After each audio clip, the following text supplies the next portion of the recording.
हे friends, स्वागत है आपका हमारे यूट्यूब चैनल डीप एजुकेशन में। सीटेट और स्टेट से संबंधित टेट एग्ज़ाम्स से संबंधित पिछली प्रतियोगी परीक्षाओं में आए हुए कुछ महत्वपूर्ण हिंदी शिक्षण से संबंधित प्रश्नों का हम यहाँ पे अभ्यास करेंगे। कोई आपको क्वेरी अगर इससे रिलेटेड, इस वीडियो से रिलेटेड हो या मेरी प्रीवियस वीडियो से रिलेटेड हो तो आप कमेंट बॉक्स में आप अपने कमेंट्स लिख सकते हैं। आप हमारे टेलीग्राम चैनल, फेसबुक पेज और इंस्टाग्राम से भी जुड़ सकते हैं। तो आइए कुछ प्रश्नों का हम अभ्यास करते हैं। प्रत्येक भाषा शिक्षक को इस बात की जानकारी होनी चाहिए कि उसकी कक्षा के बच्चों की पृष्ठभूमि क्या है। इसमें सही ऑप्शन कौन सा आना चाहिए? आर्थिक व सामाजिक, सामाजिक व व्यावसायिक, भाषिक व सांस्कृतिक या सांस्कृतिक व आर्थिक। तो यहाँ पे अगर भाषा शिक्षक की बात की जाए तो भाषिक तो होनी बहुत ज़रूरी है और सांस्कृतिक होनी इसलिए ज़रूरी है कि किस संस्कृति से जुड़ा हुआ ये बच्चा है, कि उस बच्चे को तमिल संस्कृति से जुड़ा है या फिर महाराष्ट्रीय संस्कृति से जुड़ा है या उत्तर भारतीय संस्कृति से जुड़ा है।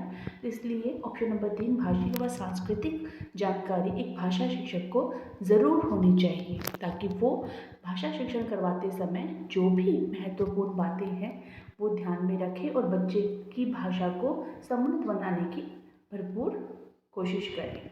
तो ऑप्शन नंबर 3 बिल्कुल सही है।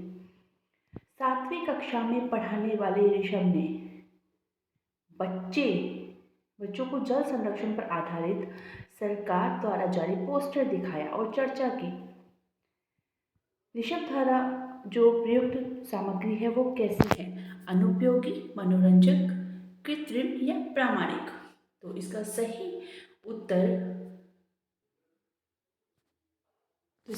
जो सही उत्तर होगा वो होगा प्रामाणिक। अनुपयोगी है नहीं, मनोरंजक नहीं है, कृत्रिम भी नहीं है, जल संरक्षण पर आधारित जो वो है उसको पोस्टर को दिखाया गया तो ये प्रामाणिक है, प्रमाण दिया गया है।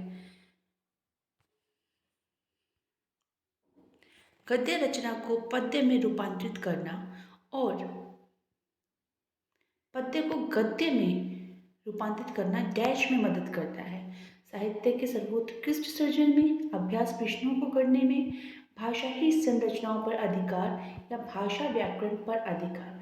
तो यहाँ पे जो ऑप्शन नंबर 3 है वो बिल्कुल सही है, भाषाई संरचनाओं पर अधिकार।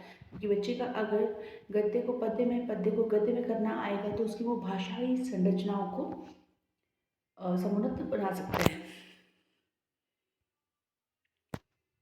हिंदी भाषा की पाठ्य पुस्तकों में हिंदीतर भाषाओं की रचनाओं को भी स्थान मिलना चाहिए, ताकि बच्चों को हिंदीतर रचनाओं की जानकारी मिल सके, बच्चे हिंदीतर रचनाओं की भाषिक विशेषताओं से परिचित हो सके, बच्चे हिंदीतर भाषाओं पर अपनी पकड़ बना सके या बच्चे हिंदीतर भाषाओं के व्याकरण ज्ञान से परिचित हो सके। अब हिंदीतर भाषाएं कौन सी होती हैं? जो हिंदी से इतर हैं, यानी कि हिंदी से दूसरी भाषाएं हैं, उनको क्यों स्थान मिलना चाहिए? क्योंकि बच्चे हिंदीतर रचनाओं की भाषिक विशेषताओं से जानकारी प्राप्त कर सके। तो ऑप्शन नंबर 2 बिल्कुल सही है, क्योंकि रचनाकारों भाषाओं पर पकड़ बनाना और या भाषाओं की व्याकरण से परिचित होने से पहले सबसे पहले ज़रूरी होता है भाषिक विशेषताओं से परिचित होना। ऑप्शन नंबर 2 बिल्कुल सही है।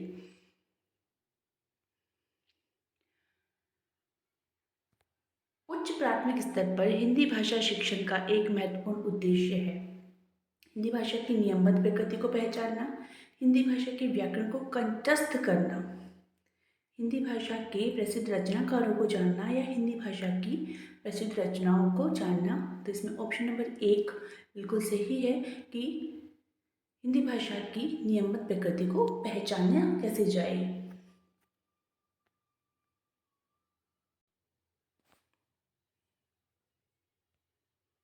भाषण परिचर्चा संवाद बच्चों की डैश क्षमता का विकास करने में सहायक है। लिखित अभिव्यक्ति, मौखिक अभिव्यक्ति, कल्पनाशीलता या अनुकरण। तो भाषण, परिचर्चा, संवाद, ये सब मौखिक अभिव्यक्ति के ही रूप हैं। तो मौखिक अभिव्यक्ति को उच्च बनाने के लिए भाषण, परिचर्चा, संवाद सभी सहायक हैं। कविता शिक्षण के समय शिक्षक द्वारा ऐसे प्रश्नों पर बल देना चाहिए जिनके उत्तर सरल हों, जिनके उत्तर विभिन्न हों, या जिनके उत्तर एक ही हों, या जिनके उत्तर पुस्तक में दिए हों। तो इसका जो उत्तर होगा वो होगा जिनके उत्तर विभिन्न हों, क्योंकि विभिन्न उत्तर वाले अगर प्रश्नों पे ध्यान दिया जाएगा तो बच्चों की मानसिक योग्यता का वृद्धि होगी और वो लोग अपने दिमाग पे थोड़ा जोर डालेंगे।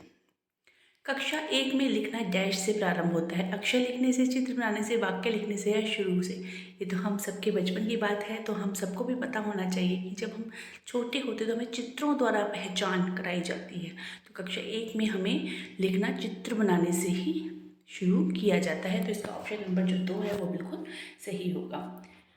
तो धन्यवाद मित्रों, इस पेज से जुड़ने के लिए, इस यूट्यूब चैनल से जुड़ने के लिए। आप इसको सब्सक्राइब कीजिए, शेयर कीजिए, वीडियो पसंद आए तो लाइक ज़रूर कीजिए। धन्यवाद आपका।